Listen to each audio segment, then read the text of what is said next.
everyone, thank you so much for coming back to my channel. We're going to jump right into this DIY, and these are the things you're going to need. Okay, so you're going to need 4 of the 2x4s to hold up the back of the headboard, 2 yards of any fabric that you'll like, and the headboard for a queen size is 65.5 by a 39.5. Okay, so you'll also need your batting, your foam, and I have 2, your spray adhesive, your needles, your staple gun, whatever buttons you would like to use, your thread, some strong thread. I will leave detailed information of the name of those items in the description bar below. Okay, so the way I measured the boxes for my headboard is I started by measuring the board from top to bottom, and then I drew a line in the middle, and you have to be sure that the measurements are equal on both sides. From there, I started drawing a line from the inside of those boxes, making sure that that was directly in the middle of each side as well. I did the same thing going up and down, and this is what created my boxes. Once I got my boxes, I measured my boxes, and I made sure that I put a dot to where it was focusing on the middle of that square, and that would let me know where I needed to drill my hole. I hope you guys could understand that.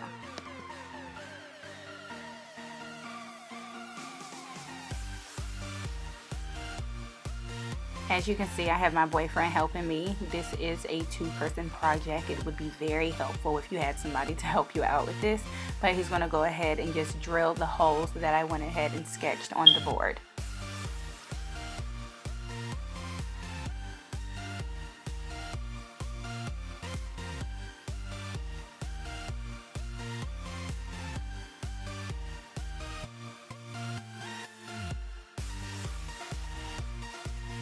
Alright, so now we're just going to take the spray adhesive and start spraying down the board so we can lay the mattress foam on top. And as you see, we are putting the rigid side facing towards the board, not on the outside, because you want this to be a flat application.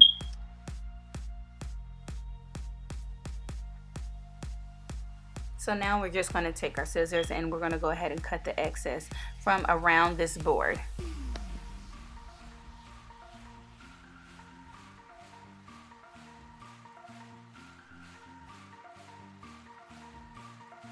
Of course, since we are using mattress foam, we decided to get 2 of these so we are comfortable with this thing on our back.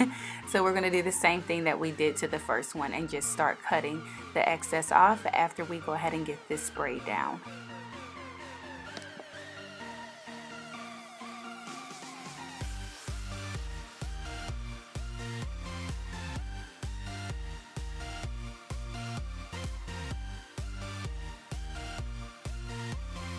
So this is when our batting comes into play.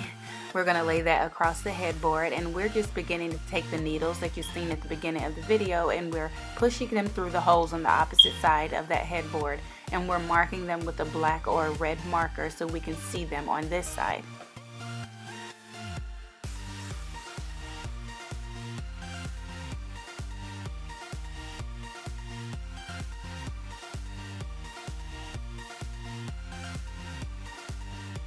After we've done that, we're going to go ahead and just start to staple that batting on the other side of our plywood. Try not to stretch this batting too much because it will stretch out, making it even thinner. So be careful when you're stapling this to make sure that you're not tugging on the batting.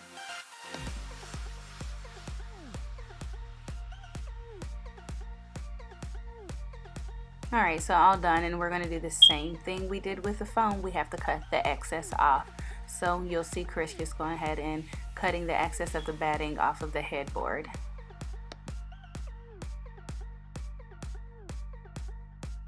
So while he is doing that, I guess I can go ahead and start threading our buttons. I'm going to go ahead and super glue the back piece to the top part of the button.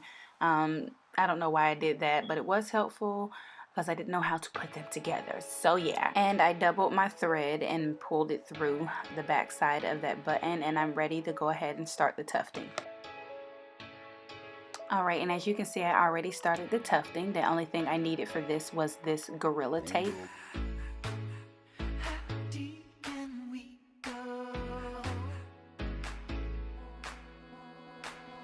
my staple gun.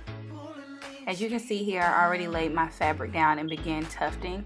And what I did was pull the needle through the opposite side of the headboard so I was able to know where the hole was, and threaded my needle through another needle and pulled them through together.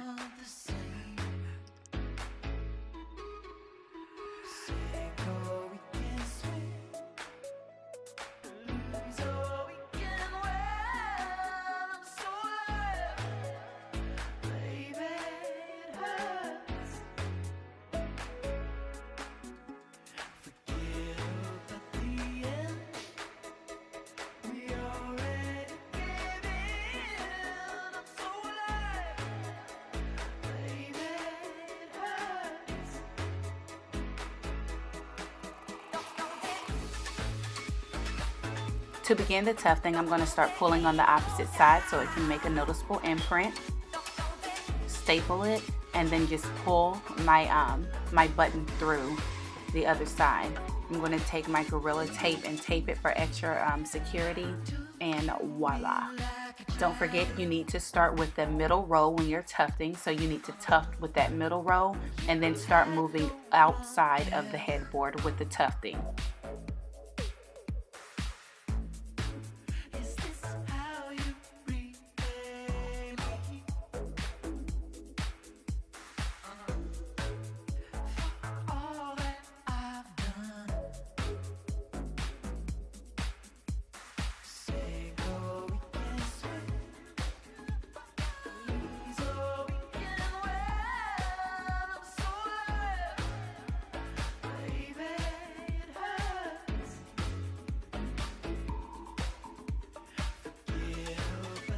Make sure that you pay close attention to your fabric as you're tufting, because you will need to fix it. Like you see that am I doing that just now?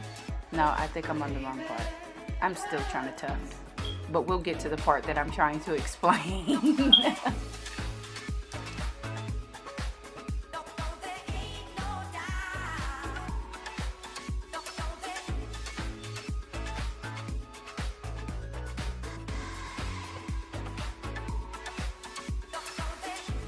Okay, like I was saying, you're going to begin to start to fix up the tufting. As you see that I'm doing here, it's best that you do this as you're tufting.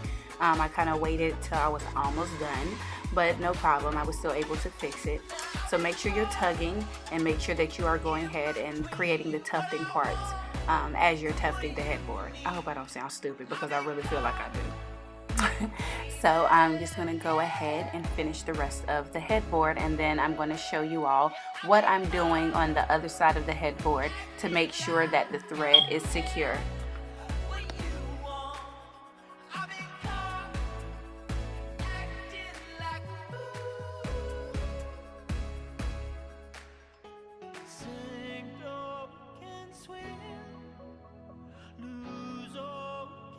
And like I said, I'm just pulling the string through, literally pulling on it, and then I'm just going to take the tape and tape it down until I feel like it's secure. Now it's time to staple down the fabric. I'm making sure I'm not doing it too far up. I'm not going to cut the excess off of my fabric because I still want to use this just in case. But I'm going to go ahead and start in the middle and then start stapling. The fuck? Going to start stapling the damn headboard towards the outside, starting with the top and bottom. Alright, and this is the finished look of our headboard. Isn't it so adorable? But I will show you guys another video of how we are going to put our frame together once we get it, and you can see the finished look of this bed. Please don't forget to subscribe, because I will have more DIYs coming soon, because I am redecorating this beautiful home of ours, and I see you guys in our next video. Bye bye.